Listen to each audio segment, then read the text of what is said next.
పరమాణు శాస్త్రం. ఈ చాప్టర్ చాలా ముఖ్యమైనటువంటి చాప్టర్. ఎగ్జామినేషన్ పాయింట్ ఆఫ్ వ్యూలో అణువులో ఉన్నటువంటి ప్రధానమైనటువంటి కారకాలు అయినటువంటి ఎలక్ట్రాన్, ప్రోటాన్ మరియు న్యూట్రాన్లకు సంబంధించినటువంటి సమాచారాన్ని తెలుసుకోవడానికి దోహదం చేస్తుంది. మరియు ఎలక్ట్రాన్లు ఒకే రకమైన ఎలక్ట్రాన్లు న్యూట్రాన్లు మారినటువంటి పదార్థాలను ఏమంటారు? న్యూట్రాన్లు ఒకే రకంగా ఉండి ప్రోటాన్లు మారినటువంటి పదార్థాలను ఐసోబార్స్, ఐసోహాలైన్స్, ఐసోటోప్స్ సంబంధించినటువంటి సమాచారం వెరీ వెరీ ఇంపార్టెంట్ ఈ టాపిక్లో. అణువులో ప్రధానంగా 3 రకాలైనటువంటి పదార్థాలు ఉంటాయి. 1 రుణావేశం కలిగినటువంటి ఎలక్ట్రాన్, 2 ధనావేశం కలిగినటువంటి ప్రోటాన్, మరియు 3 తటస్థ ఆవేశం కలిగినటువంటి న్యూట్రాన్. ఈ ఎలక్ట్రాన్ గురించి ఇప్పుడు చర్చించుకుందాం. ఎలక్ట్రాన్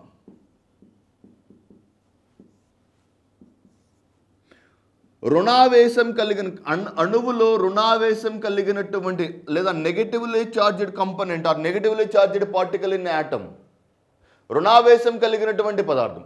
దీన్ని మొట్టమొదటిసారిగా జే థామ్సన్ అనే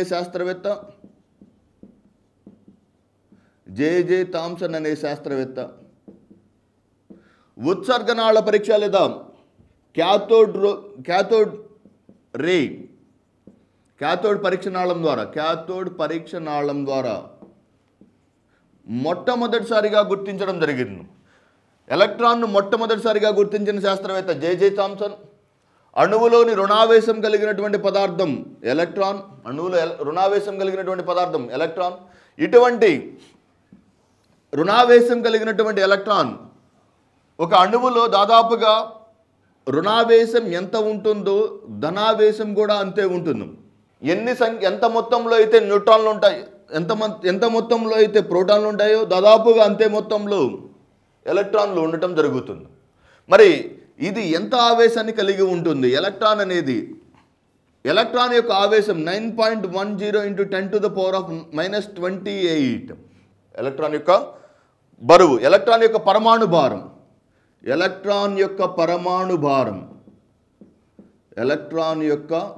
10⁻⁻28 ఎలక్ట్రాన్ యొక్క పరమాణు భారం. ఇది ఎలక్ట్రాన్కి సంబంధించినటువంటి సమాచారం. అంటే అణువులోని రుణావేశం కలిగినటువంటి పదార్థాన్ని లేదా భాగాన్ని ఎలక్ట్రాన్ అని అంటారు. Next coming to the proton.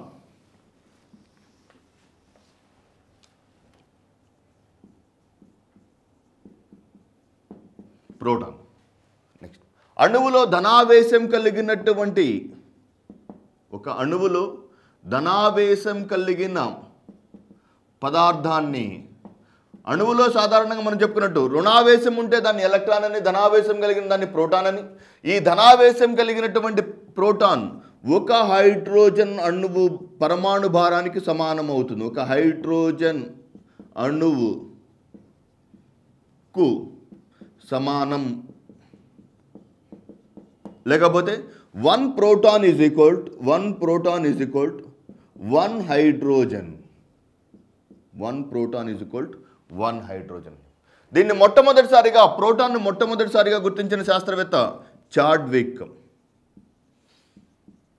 ప్రోటాన్ను మొట్టమొదటిసారిగా గుర్తించిన శాస్త్రవేత్త రూదర్ఫర్డ్. ప్రోటాన్ను మొట్టమొదటిసారిగా గుర్తించిన శాస్త్రవేత్త రూదర్ఫర్డ్. ఒక అణువులో ధనావేశం కలిగిన పదార్థాన్ని ప్రోటాన్ అని, ఇది ఒక హైడ్రోజన్ అణువు యొక్క పరమాణు భారానికి సమానమైన భారాన్ని కలిగి ఉంటుంది. దీన్ని మొట్టమొదటిసారిగా గుర్తించిన శాస్త్రవేత్త రూదర్ఫర్డ్. Next neutron. అణువులోని తటస్థ ఆవేశాన్ని కలిగినటువంటిది న్యూట్రాన్. ఒక అణువులో ధనావేశం కలిగితే ప్రోటాన్ అని, రుణావేశం కలిగితే ఎలక్ట్రాన్ అని, తటస్థావేశం కలిగితే న్యూట్రాన్ అని. ఈ న్యూట్రాన్ని మొట్టమొదటిసారిగా కనుగొన్న శాస్త్రవేత్త చాడ్విక్. న్యూట్రాన్ను మొట్టమొదటిసారిగా గుర్తించిన శాస్త్రవేత్త చాడ్విక్. పరమాణు సంఖ్య లేదా అటామిక్ నెంబర్. పరమాణు సంఖ్య లేదా అటామిక్ నెంబర్. పరమాణు సంఖ్య లేదా అటామిక్ నెంబర్ అనగా పరమాణు సంఖ్య లేదా అటామిక్ నెంబర్ అనగా ఒక అణువులోని ఎలక్ట్రాన్లు లేదా ప్రోటాన్ల యొక్క సంఖ్యను, ఒక అణువులోని ఎలక్ట్రాన్లు లేదా ప్రోటాన్ల సంఖ్యను, ఎలక్ట్రాన్లు లేదా ప్రోటాన్ల సంఖ్యను అటామిక్ నెంబర్ అని. ఒక పరమాణువులోని ఎలక్ట్రాన్లు లేదా ప్రోటాన్ల సంఖ్యను, ఒక పరమాణువులోని ఎలక్ట్రాన్లు లేదా ప్రోటాన్ల సంఖ్యను అటామిక్ నెంబర్ అని అంటారు. నెక్స్ట్ పరమాణు భారం.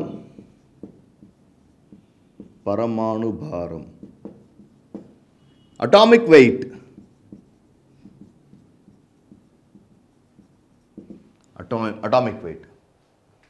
అటామిక్ వెయిట్ అనగా ఒక పరమాణువులోని ప్రోటాన్లు మరియు న్యూట్రాన్ల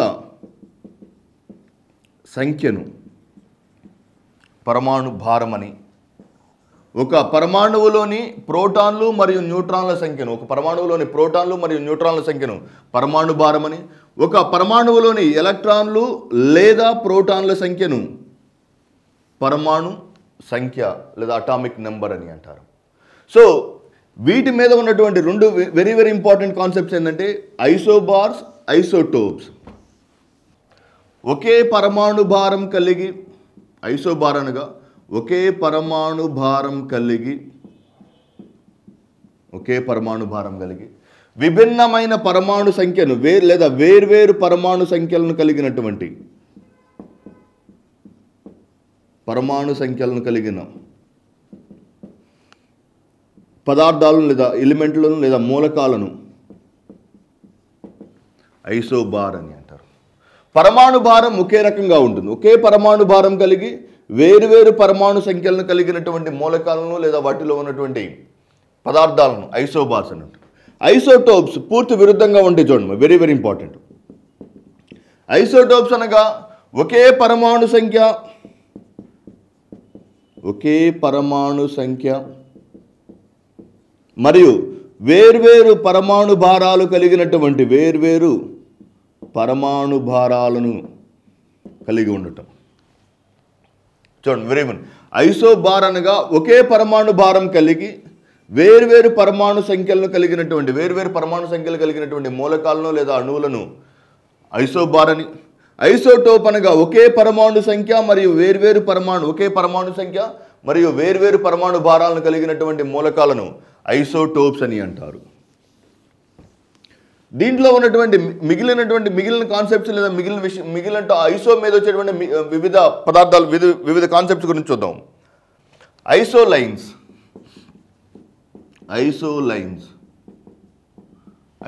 అనగా ఒక పదార్థం యొక్క ఒకే విలువను చూపించే రెండు వేర్వేరు ప్రాంతాల్లో ఒకే ఒక పదార్థం విలువను కలిగి ఉంటే ఆ రెండు ప్రాంతాల మధ్య గీసినటువంటి ఊహాజనిత రేఖలను ఐసోలైన్స్ అని. నెక్స్ట్ ఐసోబాత్ అనగా సముద్రాల్లో ఉన్నటువంటి రెండు ఒకే లోతు కలిగినటువంటి రెండు ప్రదేశాల మధ్యను ఒకే లోతు కలిగినటువంటి ప్రదేశాలను అనుసంధానిస్తూ గీయబడినటువంటి ఊహాజనిత రేఖలను ఫర్ ఎగ్జాంపుల్ ఈ శ్రీలంక దగ్గర ఒక 10 మీటర్స్ లోతు ఉన్నటువంటి సముద్రం ఉందనుకోండి. అలాగే లక్షద్వీపుల దగ్గర కూడా 10 మీటర్స్ లోతు ఉన్నటువంటి సముద్రం ఉన్నది. ఈ రెండింటి మధ్య గీసినటువంటి ఊహాజనిత రేఖను ఐసోబాత్ అని అంటారు. నెక్స్ట్ ఐసోహెల్. ఒకే సూర్యకాంతిని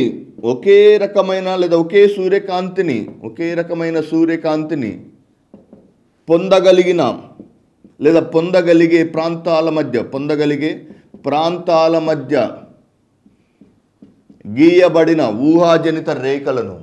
ఫర్ ఎగ్జాంపుల్ ఈ క్వశ్చన్ చాలా రిపీటెడ్గా అడుగుతున్నట్టు, అంటే భారతదేశంలో ఏ ప్రాంతాల్లో ఒకే రకమైనటువంటి ఉష్ణోగ్రత లేకపోతే ఒకే రకమైనటువంటి సూర్యకాంతి కలిగినటువంటి ప్రాంతాలను అడిగినప్పుడు ఆ రెండు ప్రాంతాల మధ్యను అనుసంధానిస్తూ గీయబడేటువంటి ఊహాజనిత రేఖలను ఐసోహెల్ అని అంటారు. నెక్స్ట్ ఐసోహాలైన్. ఐసోహాలైన్ అనగా ఒకే లవణీయత కలిగినటువంటి రెండు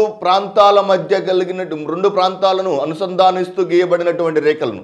ఫర్ ఎగ్జాంపుల్, అరేబియా సముద్రంలో ఉన్నటువంటి లవణీయత మరియు బంగాళాఖాతంలో ఉన్నటువంటి లవణీయత రెండు ఒకే రకమైనటువంటి లవణీయతను చూపితే ఆ రెండు ప్రాంతాల మధ్య గీయబడినటువంటి ఊహాజనిత రేఖలను ఐసోహాలైన్ అని అంటారు. రెండు ఒకే లవణీయత కలిగిన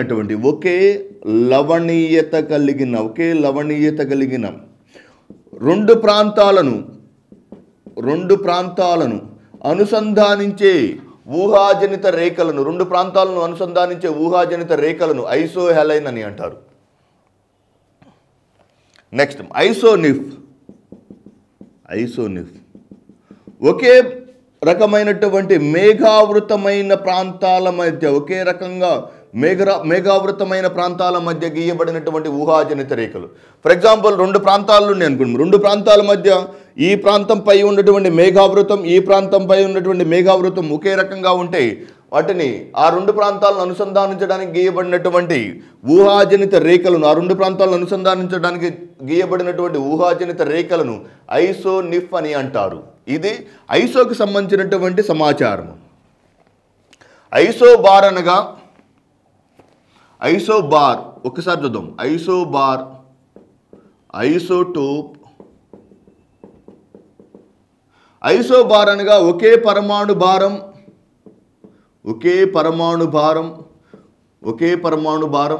మరియు వేర్వేరు పరమాణు సంఖ్యలను కలిగినటువంటి పదార్థాలను లేదా మూలకాలను ఐసోబార్ అని. దీంట్లో ఐసోటోప్లు ఒకే పరమాణు సంఖ్య మరియు వేర్వేరు పరమాణు భారాలను కలిగినటువంటి మూలకాలను ఐసోటోప్ అని. ఈ ఐసోటోప్లో సాధారణంగా మీరు గమనించిస్తే ఫర్ ఎగ్జాంపుల్ హైడ్రోజన్ చూసుకున్నాం. ఐసోటోప్కి బెస్ట్ ఎగ్జాంపుల్ హైడ్రోజన్ ప్రధానంగా మూడు రకాలైనటువంటి ఐసోటోప్లను చూపుతుంది. ప్రోటియం, డ్యూటేరియం మరియు ట్రిటియం.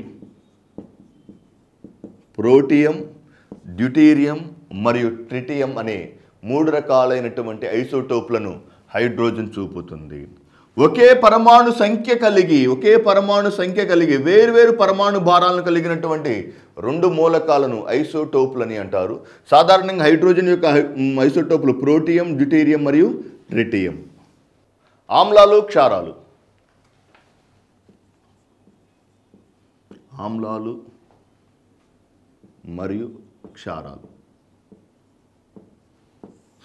Acids and bases. ఈ చాప్టర్లో మీరు ప్రధానంగా గుర్తించాల్సిన విషయం, ఆమ్లాలు ఎటువంటి స్వభావాన్ని కలిగి ఉంటాయి, వాటి యొక్క pH ఎంత నుంచి ఎంతవరకు ఉంటుంది, ఇవి ఏ రంగు లిట్మస్ పేపర్ను ఏ రంగులోకి మార్చుతాయి, ఇవి సోడియం హైడ్రాక్సైడ్ తోటి చర్య నొందడం ద్వారా ఎటువంటి పదార్థాలను, మెటల్ ఆక్సైడ్ తోటి చర్య నొందడం ద్వారా ఎటువంటి పదార్థాలను ఏర్పాటు చేస్తాయి, మరియు క్షారాలకు వచ్చేసరికి క్షారాలు ఎటువంటి లిట్మస్ పేపర్ని ఏ రంగు లిట్మస్ పేపర్ని ఏ రంగు లిట్మస్ పేపర్గా మార్చుతాయి, వీటిలో ఉన్నటువంటి ప్రధానమైనటువంటి లక్షణాలు మరియు కొన్ని జీవ పదార్థాలు లేదా కొన్ని బయోలాజికల్ ఫ్లూయిడ్స్ యొక్క pH గురించి మనం ఈ చాప్టర్లో అధ్యయనం చేయడం జరుగుతుంది. ఆమ్లాలు. ఇవి ఆమ్లాలు ఫర్ ద ఫస్ట్ టైం ఇవి నీలి లిట్మస్ పేపర్ను